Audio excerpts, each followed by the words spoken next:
तुकडेबंदी कायदा रद्द करून त्या ठिकाणी त्यांना 1 गुंठ्यापर्यंत तुकडा हा अलाउ केला पाहिजे अशी मागणी लक्षवेधीमध्ये आहे। तर अध्यक्ष महोदय, आपण या ठिकाणी एक लवकरच नोटिफिकेशन काढतो आहे। 1 जानेवारी 2025 पर्यंत सभागृहाच्या सर्व सदस्यांना माझी या ठिकाणी अत्यंत महत्त्वाची लक्षवेधी आहे आणि सर्वच मतदारसंघाकरता महत्त्वाची आहे। तर 1 जानेवारी 2025 पर्यंत जे काही तुकडे झाले आहेत, 1 गुंठ्यापर्यंत 1000 फूटचा प्लॉट लोकांनी घेतलेला आहे, पण आता तो रेग्युलाइज होऊ शकत नाही, रजिस्ट्री होत नाही, कारण तुकडेबंदी कायदा आहे।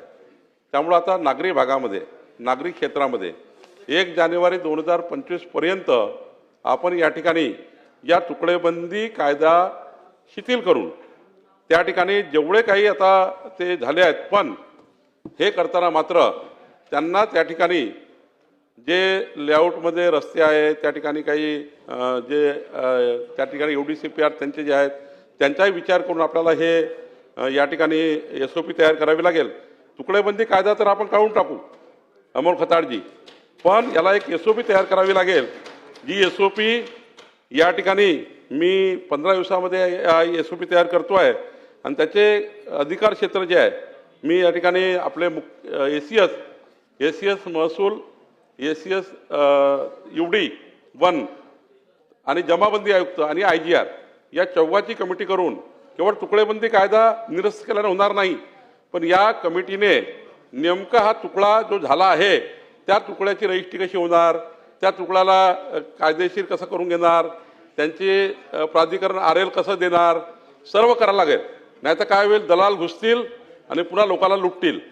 त्यामुळं एक चांगली SOP तयार करू आणि पुढच्या 15 दिवसामध्ये, आता तर मी तुकडेबंदी कायदा माननीय मुख्यमंत्र्यांच्या अनुमतीने नोटिफिकेशन काढून कमी करून देईल, पण सोबतच एक SOP आपण या ठिकाणी देतो आहे, ज्यातनं या महाराष्ट्रातल्या 50 लाख, वडेट्टीवार साहेब, जयंत पाटील साहेब, 50 लाख परिवाराचा प्रश्न निर्माण झाला, 50 लक्ष परिवाराचा।